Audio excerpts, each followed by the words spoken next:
Hello, here we are inside. This is a Sony, what's called a shotgun microphone from about 1965. Works different than a normal microphone does. It's highly directional. Instead of in a normal microphone, the sound waves just hit the front.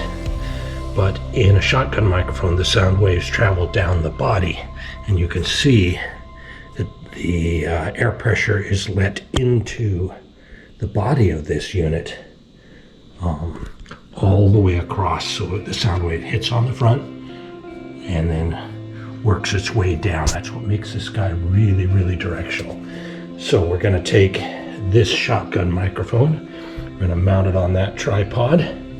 I've got a set of headphones and a amplifier, a high gain amplifier that I made. We'll wire this all together into the input of the camera. I'm going to set that up. Okay, sunset at Deer Lake.